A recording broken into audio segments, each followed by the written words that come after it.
नमस्कार दोस्तों, आप देख रहे हैं आपका अपना भरोसेमंद YouTube चैनल।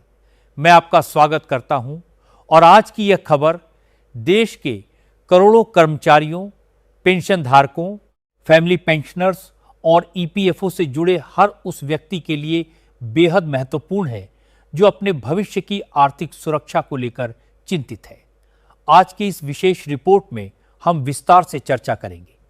8वें वेतन आयोग में पेंशन बढ़ोतरी की संभावनाओं पर, पुरानी पेंशन योजना यानी OPS, नई पेंशन योजना यानी NPS, यूनिफाइड पेंशन सिस्टम से जुड़ी चर्चाओं पर और साथ ही EPS 2026 के तहत सामने आए उन बड़े बदलावों पर जिनका असर आने वाले समय में लाखों कर्मचारियों और पेंशन धारकों पर पड़ सकता है। इसलिए आप इस वीडियो को शुरुआत से अंत तक अवश्य देखिए, क्योंकि बीच में छोड़ी गई एक भी जानकारी आपके लिए महत्वपूर्ण साबित हो सकती है। अगर आप पहली बार हमारे चैनल पर आए हैं तो चैनल को सब्सक्राइब ज़रूर करें और वीडियो को लाइक करके अपना समर्थन दें, ताकि ऐसी महत्वपूर्ण खबरें लगातार आप तक पहुंचती रहें। दोस्तों, इस समय पूरे देश की निगाहें 8वें वेतन आयोग पर टिकी हुई हैं। सरकारी कर्मचारी लगातार उम्मीद लगाए बैठे हैं कि इस बार वेतन के साथ साथ पेंशन में भी बड़ा बदलाव देखने को मिलेगा।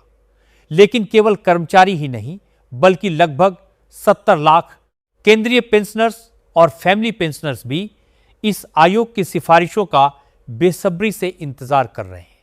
कारण बिल्कुल स्पष्ट है। जब भी नया वेतन आयोग लागू होता है तो उसका प्रभाव केवल कर्मचारियों के वेतन तक सीमित नहीं रहता, बल्कि पेंशन, फैमिली पेंशन और रिटायरमेंट के बाद मिलने वाले आर्थिक लाभों पर भी पड़ता है। यही वजह है कि इस बार की चर्चाएं पहले की तुलना में कहीं अधिक महत्वपूर्ण मानी जा रही हैं। लगातार कर्मचारी संगठन, पेंशनर्स एसोसिएशन और विभिन्न विभागों के प्रतिनिधि आयोग के सामने अपने सुझाव रख रहे हैं, ताकि आने वाली पीढ़ियों के साथ साथ वर्तमान पेंशनर्स को भी बेहतर आर्थिक सुरक्षा मिल सके।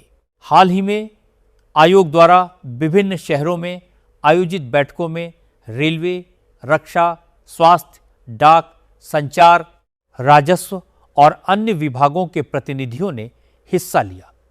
इन बैठकों में केवल वेतन वृद्धि की बात नहीं हुई, बल्कि पेंशन व्यवस्था को मजबूत बनाने, महंगाई के अनुसार पेंशन में सुधार, फैमिली पेंशन को अधिक सुरक्षित बनाने और रिटायरमेंट के बाद सम्मानजनक जीवन सुनिश्चित करने जैसे विषयों पर भी गंभीर चर्चा हुई। कई कर्मचारी संगठनों ने स्पष्ट कहा कि आज के समय में बढ़ती महंगाई के कारण पुराने ढांचे के अनुसार मिलने वाली पेंशन से जीवन यापन करना लगातार कठिन होता जा रहा है।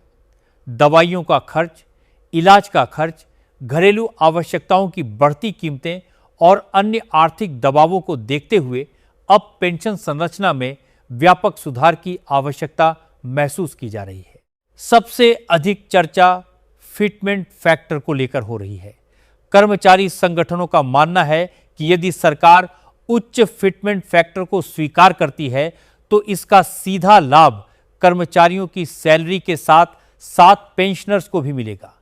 कई संगठनों ने 3.83 फिटमेंट फैक्टर की मांग रखी है। यदि भविष्य में सरकार इस दिशा में सकारात्मक निर्णय लेती है तो वर्तमान पेंशन में उल्लेखनीय बढ़ोतरी देखने को मिल सकती है। हालांकि अंतिम निर्णय आयोग की सिफारिशों और उसके बाद केंद्र सरकार की मंजूरी पर निर्भर करेगा, इसलिए अभी किसी निश्चित राशि की घोषणा नहीं हुई है। लेकिन यह जरूर कहा जा सकता है कि इस विषय पर गंभीर स्तर पर विचार विमर्श जारी है और पेंशनर्स की अपेक्षाओं को आयोग पूरी गंभीरता से सुन रहा है। इसी के साथ पुरानी पेंशन योजना और नई पेंशन व्यवस्था को लेकर भी बहस तेज हो चुकी है। कई कर्मचारी संगठन लगातार यह मांग उठा रहे हैं कि सेवानिवृत्ति के बाद कर्मचारियों को निश्चित और सुरक्षित मासिक आय मिलनी चाहिए। उनका तर्क है कि रिटायरमेंट के बाद व्यक्ति की आय सीमित हो जाती है, जबकि खर्च लगातार बढ़ते रहते हैं। ऐसे में एक मजबूत और भरोसेमंद पेंशन व्यवस्था सामाजिक सुरक्षा का सबसे महत्वपूर्ण आधार बनती है। इसी कारण कुछ संगठन पुरानी पेंशन योजना की बहाली की मांग कर रहे हैं, जबकि कुछ संगठन नई पेंशन व्यवस्था में सुधार और अधिक गारंटी की मांग कर रहे हैं। सरकार के सामने भी यह एक महत्वपूर्ण विषय बन चुका है, क्योंकि करोड़ों कर्मचारियों और उनके परिवारों का भविष्य इससे जुड़ा हुआ है। आयोग को देश भर से हजारों सुझाव प्राप्त हुए हैं। कर्मचारी यूनियनों ने महंगाई राहत, न्यूनतम पेंशन, फैमिली पेंशन, मेडिकल सुविधाओं और रिटायरमेंट सुरक्षा जैसे कई मुद्दों को विस्तार से रखा है। आयोग इन सभी सुझावों का अध्ययन कर रहा है और अलग अलग विभागों से प्राप्त आंकड़ों का विश्लेषण भी किया जा रहा है। इसके बाद एक विस्तृत रिपोर्ट तैयार की जाएगी, जिसे केंद्र सरकार को सौंपा जाएगा। इसके बाद सरकार विभिन्न पहलुओं पर विचार कर अंतिम निर्णय लेगी। यही कारण है कि फिलहाल उम्मीदों का दौर जारी है और सभी की निगाहें आयोग की आगामी बैठकों और रिपोर्ट पर टिकी हुई हैं। अब बात करते हैं ईपीएफओ और कर्मचारी पेंशन योजना यानी ईपीएस 2026 से जुड़ी बड़ी खबर की। हाल के समय में ईपीएफओ ने कई ऐसे बदलावों की दिशा में काम किया है, जिनका उद्देश्य सदस्यों को अधिक पारदर्शी, तेज और सुविधाजनक सेवाएं उपलब्ध कराना है। कर्मचारियों को लंबे समय तक क्लेम के लिए इंतजार न करना पड़े, पेंशन संबंधी प्रक्रियाएं आसान हों और तकनीक के माध्यम से सेवाओं को बेहतर बनाया जा सके, इसी दिशा में लगातार सुधार किए जा रहे हैं। इसी क्रम में पेंशन क्लेम के समयबद्ध निपटारे, रिकॉर्ड की पारदर्शिता और सदस्यों को बेहतर सुविधा देने पर विशेष जोर दिया जा रहा है।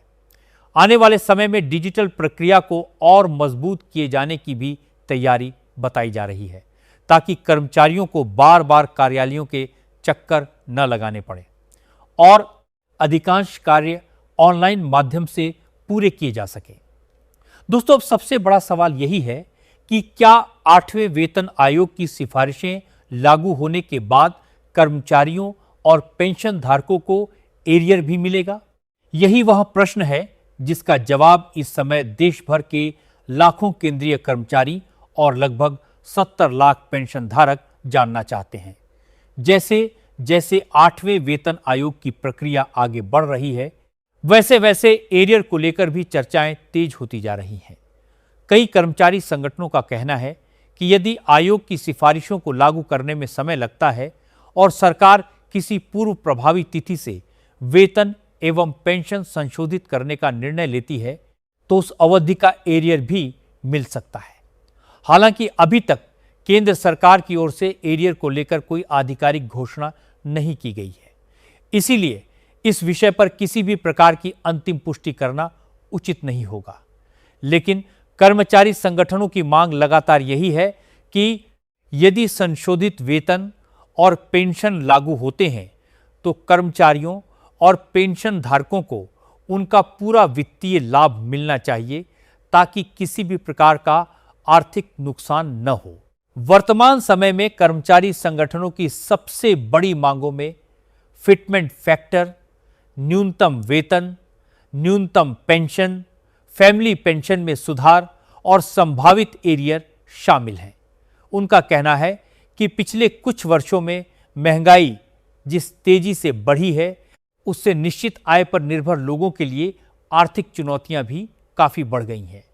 दवाइयों के बढ़ते दाम, स्वास्थ्य सेवाओं का खर्च, बिजली, पानी, शिक्षा और दैनिक जीवन की आवश्यकताओं पर लगातार बढ़ रहा खर्च यह संकेत देता है कि वेतन और पेंशन संरचना में समयानुकूल सुधार की आवश्यकता है।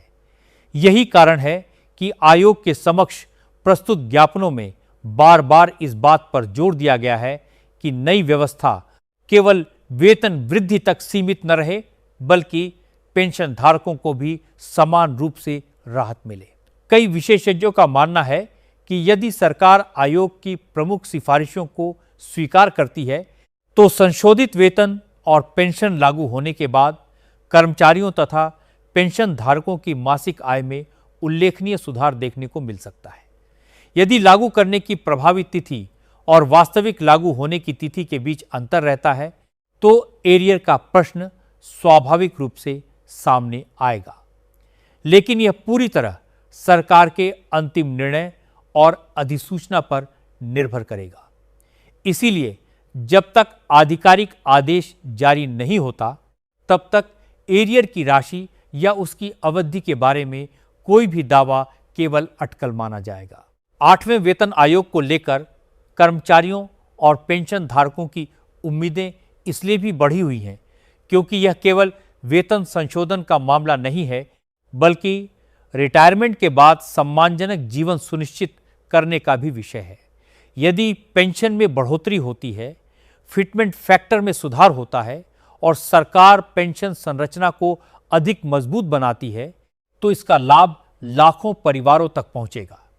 दूसरी ओर यदि एरियर पर भी सकारात्मक निर्णय लिया जाता है तो कर्मचारियों और पेंशन धारकों को एक मुश्त आर्थिक राहत मिलने की संभावना बन सकती है। हालांकि इस संबंध में अंतिम फैसला सरकार द्वारा आयोग की रिपोर्ट पर विचार करने के बाद ही लिया जाएगा। फिलहाल सबसे महत्वपूर्ण बात यह है कि 8वें वेतन आयोग की बैठकों का दौर जारी है। विभिन्न कर्मचारी संगठनों और विभागों से सुझाव लिए जा चुके हैं और आयोग अपनी विस्तृत रिपोर्ट तैयार करने की दिशा में आगे बढ़ रहा है। जैसे ही आयोग अपनी अंतिम सिफारिशें केंद्र सरकार को सौंपेगा और सरकार उन पर निर्णय लेकर आधिकारिक अधिसूचना जारी करेगी, उसी के बाद वेतन वृद्धि, पेंशन बढ़ोतरी, फिटमेंट फैक्टर और एरियर से जुड़े सभी पहलुओं की स्पष्ट तस्वीर सामने आएगी। इसीलिए किसी भी अपुष्ट जानकारी पर विश्वास करने के बजाय आधिकारिक घोषणा का इंतजार करना सबसे उचित रहेगा। हम भी आपके लिए हर आधिकारिक अपडेट सबसे पहले और सबसे सटीक रूप में लेकर आते रहेंगे। अगर आपको यह जानकारी उपयोगी लगी हो तो वीडियो को लाइक करें, अपने साथी कर्मचारियों और पेंशन धारकों के साथ साझा करें और चैनल को सब्सक्राइब करना बिल्कुल न भूलें, क्योंकि आने वाले दिनों में 8वें वेतन आयोग, पेंशन बढ़ोतरी, एरियर और ईपीएफओ से जुड़ी हर बड़ी खबर सबसे पहले हम आपके लिए लेकर आएंगे।